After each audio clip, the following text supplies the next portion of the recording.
Hello student, welcome to this video. इस video में हम देखने वाले हैं कक्षा 7वीं का सामाजिक विज्ञान का अर्धवार्षिक का मूल्यांकन का जो पेपर है। ठीक है, 6 मई का पेपर है कक्षा 7वीं सामाजिक विज्ञान का। देखिए, आप सबको पता ही है कि हमने पूरे पेपर देखे हैं आपके। ठीक है, आपके हिंदी से लेकर आपके पूरे पेपर, हिंदी, इंग्लिश, अंग्रेजी, सभी पेपर आपके एज इट इज 100% आपके आए हैं और सभी प्रश्नों को हमने पूरे 1 से लेकर 22 तक के सभी प्रश्न सॉल्यूशन के साथ देखे हैं। तो कक्षा 7वीं का हमने पार्ट फर्स्ट भी बनाया था, जिसमें हमने ऑब्जेक्ट क्वेश्चन आपके 1 से 10 तक देख लिए थे। हालांकि मैं फिर से बताऊंगा, पार्ट 2 है ये वीडियो का। तो पार्ट 2 में आपके 1 से लेकर हम पूरे 22 तक के सभी प्रश्न सॉल्व करेंगे। चलिए देखते हैं, सभी प्रश्नों के उत्तर हम देखते हैं।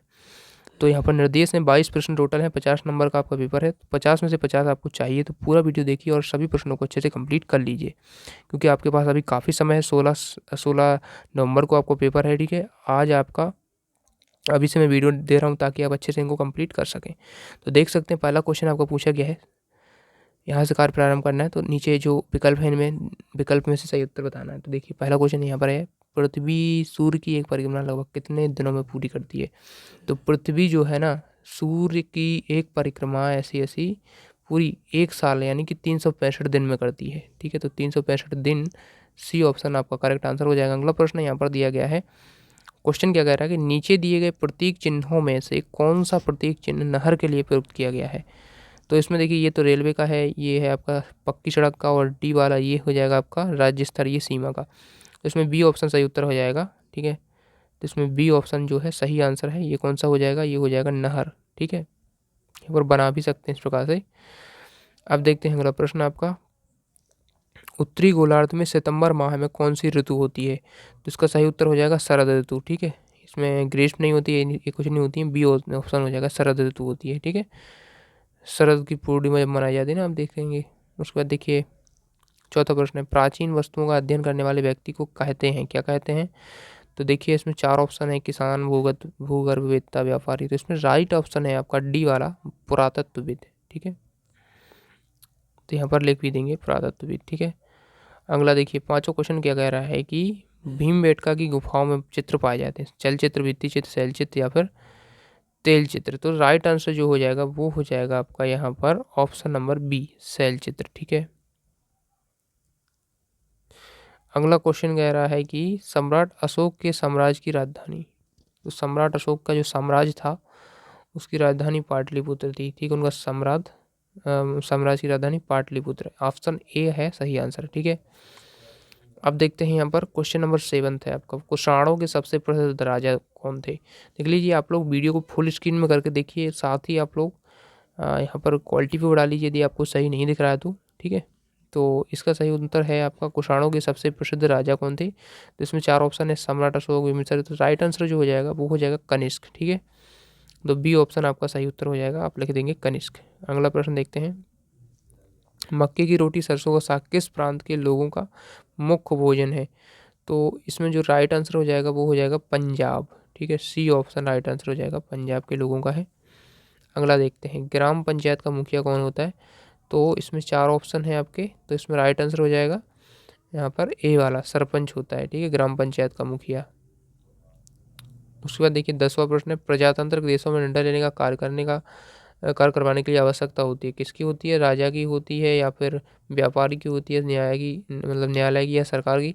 तो राइट आंसर हो जाएगा उसका हो जाएगा सरकार की। ठीक है, प्रजातांत्रिक देश जो होते हैं उसमें सरकारें चलती हैं, सरकार ही निर्णय लेती है, कार्य करवाती है। ठीक है, उसके बाद देखिए, 10वां क्वेश्चन हो गया। अब देखते हैं 11वां।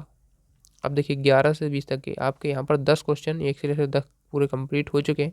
तो वीडियो को आप लोग लाइक कर दीजिए अभी तक नहीं कराया था, क्योंकि इसी प्रकार से हम पूरे प्रश्न देखने वाले हैं 11 से 22 तक के। ठीक है, पहले 11 से 20 तक जो लघु उत्तरीय हैं वो करेंगे, उसके बाद 21-22 जो 5-5 नंबर के होने वाले हैं वो भी करेंगे। ठीक है, तो देख लीजिए, आपका क्वेश्चन 11वां है, पुरातत्वविद किन साधनों की सहायता से अतीत का अध्ययन करते हैं। तो इसमें देख लीजिए, आंसर हो जाएगा इसका, पुरातत्वविद पुरावस्तुओं यानी कि प्राचीन वस्तुओं के आधार पर अतीत का अध्ययन करते हैं। उनका वर्गीकरण धातु, मिट्टी, पत्थर, हड्डियों आदि के रूप में किया गया है। ठीक है, तो इन इन जो धातु, मिट्टी ये सब प्राप्त होते हैं उनसे वो अध्ययन करते हैं अतीत की वस्तुओं का। 12वां प्रश्न है, सम्राट अशोक द्वारा प्रजा की भलाई के लिए कौन कौन से कार्य किए गए। कोई तीन कार्य लिखना है, कोई 3 लिखना है। तो देखिए इस प्रकार से आने जाने की सुविधा के लिए अनेक सड़कें बनाई गई, सड़कों के किनारे छायादार वृक्ष लगाए गए तथा अनेक कुएं खुदवाए गए, यात्रियों की सुविधा के लिए अनेक धर्मशालाएं बनवाई गई। ठीक है, तो ये जो है सम्राट अशोक द्वारा प्रजा की भलाई के लिए जो कार्य किए गए हैं वो इस प्रकार से हो जाएंगे, और इसीलिए सम्राट अशोक को महान राजा कहा जाता है। ठीक है, उसके बाद देखिए 13वां प्रश्न लिखिए, पृथ्वी पर ही जीवन क्यों पाया जाता है। तो देखिए धरती पर जल की उपस्थिति पेड़ पौधे जानवरों एवं मनुष्यों के लिए आवश्यक है। ठीक है, जल की उपस्थिति जो है, जल एक महत्वपूर्ण यहाँ पर तत्व है जो पाया जाता है पृथ्वी पर, जिसकी वजह से जीवन संभव है। साथ ही पृथ्वी का तापमान संतुलित है। ठीक है, और आगे देख सकते हैं पृथ्वी पर ऑक्सीजन की उपस्थिति भी है जो कि हमें सांस लेने की आवश्यक होती है। ठीक है, इस प्रकार से तीनों आप लिख सकते हैं। अगला प्रश्न देख लीजिए, क्वेश्चन नंबर 14 कह रहा है कि ग्लोब का चित्र बनाकर उसमें कर्क, मकर और विषुवत वृत्त को दर्शाइए। तो देख सकते हैं इस प्रकार से बना दीजिए ग्लोब का चित्र। ठीक है, ये ग्लोब का चित्र हो जाएगा, ये उत्तर दिशा दर्शाते हैं, दक्षिण दिशा हो जाएगी। तो इसमें देखिए आपको बनाना है कर्क, तो कर्क देख लीजिए ये हो जाएगी कर्क। ठीक है, ये कर्क रेखा। मकर हो जाएगी ये वाली नीचे वाली, और विषुवत हो जाएगी ये बीच वाली। ठीक है, इस प्रकार से आप दर्शा सकते हैं इसको। उसके बाद देखिए 15वां प्रश्न क्या कर रहा है कि पृथ्वी की गतियाँ कितने प्रकार की होती हैं, उनके नाम लिखना है। तो पृथ्वी की गतियाँ 2 प्रकार की होती हैं, एक तो होती है घूर्णन, एक होती है परिक्रमण। घूर्णन क्या होती है, जैसे पृथ्वी है वो स्वयं ही अपने अक्ष पर ऐसे ऐसे घूर्णन करती है। ठीक है, जिसके कारण दिन रात होते हैं। और परिक्रमण होता है कि वो सूर्य की परिक्रमा लगाती जाती है। ठीक है, स्वयं भी घूम रही है और साथ ही सूर्य की परिक्रमा कर रही है। तो इस प्रकार से आप देख सकते हैं दोनों ही आंसर हो जाएंगे। उसके बाद देखिए 16वां प्रश्न कह रहा है कि रेशमी वस्त्र बहुमूल्य क्यों माने जाते हैं, लिखिए। तो देखिए कीमती, चमकीले रंग और चिकनी मुलायम बनावट की वजह से रेशमी वस्त्र बहुमूल्य माने जाते हैं। ठीक है, तो ये हो जाएगा 16 क्वेश्चन। 17वां देख लीजिए, 17वां क्या कह रहा है कि आपके दैनिक जीवन में विविधता कहाँ कहाँ दिखाई देती है, कोई 2 उदाहरण लिखिए। तो 3 अंक का प्रश्न है, दैनिक जीवन में विविधता चारों ओर दिखाई देती है, जैसे एक ही देश के लोगों के बीच उनके धर्म, रहन सहन, खान पान, भाषा, त्योहार आदि में भिन्नता होती है। ठीक है, तो ये इस प्रकार से इसका आंसर हो जाएगा। अब देखिए 18वां प्रश्न क्या कर रहा है कि सरकार के विभिन्न स्तर कौन कौन से हैं, उनके नाम लिखना है। तो सरकार के विभिन्न स्तर इस प्रकार से होते हैं। देखिए केंद्रीय स्तर पर केंद्र सरकार होती है, राज्य स्तर पर राज्य सरकारें चलती हैं, जिला स्तर पर जिलाधिकारी, उसके बाद गांव स्तर पर जो सरपंच की सरकार होती है। तो इस प्रकार से आप देख सकते हैं तीनों चारों आप इस प्रकार से लिख सकते हैं। 19वां क्वेश्चन कह रहा है यहाँ पर आपके क्षेत्र में स्वास्थ्य की देखभाल के लिए क्या क्या सुविधाएं हैं, लिखिए। तो इसको आप इस प्रकार से लिख सकते हैं, हमारे क्षेत्र में स्वास्थ्य की देखभाल के लिए अस्पताल है। आपके यहाँ है तो लिख सकते हैं।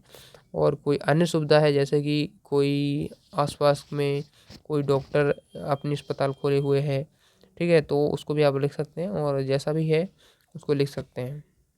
उसके बाद देखिए 19वां हो गया। अब 20वां क्वेश्चन क्या कह रहा है कि हम सरकार में किस प्रकार भागीदारी कर सकते हैं। तो देखिए हम सरकार में किस प्रकार भागीदारी कर सकते हैं, तो हम चुनाव में वोट देकर अपना प्रतिनिधि चुन सकते हैं।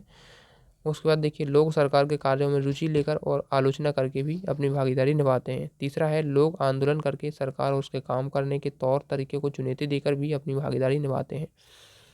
3 पॉइंट हैं, तीनों आपको लिख लेना है क्योंकि 3 नंबर का प्रश्न है, तो 3 नंबर में पूरे कंप्लीट करने होंगे आपको। उसके बाद देखिए हमारा अब 5 नंबर वाला प्रश्न है 21 और 22, इनको भी हम देख लेते हैं। तो हमने अभी 20 कंप्लीट कर लिए पूरे। अब 21वां देख लीजिए। 21वां है शिलालेख एवं अभिलेख से क्या अभिप्राय है, इनके मध्य में कोई 3 अंतर लिखना है। ठीक है, तो देख सकते हैं शिलालेख क्या होता है, किसी पत्थर या चट्टान पर लिखी रचना को शिलालेख कहते हैं। ठीक है, और अभिलेख क्या होता है, कागज पर लिखी रचना होती है अभिलेख। इसमें अंतर क्या होता है, अंतर देख लीजिए। अंतर होता है शिलालेख और अभिलेख में, ये हो जाएंगे अंतर। एक तो हो जाएगा ये पत्थर पर लिखे जाते हैं और ये कागज पर लिखे जाते हैं। ठीक है, तो ये अंतर हो जाएंगे इनमें। तो आप इस प्रकार से इस पूरे प्रश्न को देख लीजिए। यहाँ से पहले शिलालेख अभिलेख को समझा देना है, फिर यहाँ पर अंतर लिख देना है, और भी अंतर लिखना चाहें तो वो लिख सकते हैं। ठीक है, तो 21वां प्रश्न हमारा इस प्रकार से हो जाता है। अब देखिए अंतिम प्रश्न है आपका 22वां प्रश्न है, ग्रामीण लोग रोजगार के लिए शहर तथा शहर के व्यापारी ग्रामीण पर किस प्रकार निर्भर रहते हैं। तो देखिए इसका आंसर लिखेंगे, ग्रामीण लोग रोजगार के लिए शहरों में जाते हैं, लेकिन शहर के व्यापारी ग्रामीण द्वारा उत्पन्न अनाज, सब्जियां आदि पर निर्भर करते हैं।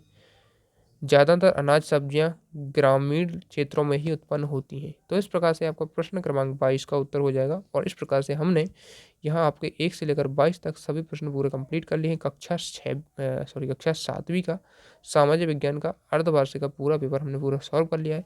तो वीडियो पसंद आए तो वीडियो को लाइक, चैनल पर नए हैं तो सब्सक्राइब कर लेना और टेलीग्राम चैनल को ज्वाइन कर लेना, लिंक डिस्क्रिप्शन में है। थैंक्स फॉर वॉचिंग, मिलते हैं अगले वीडियो में।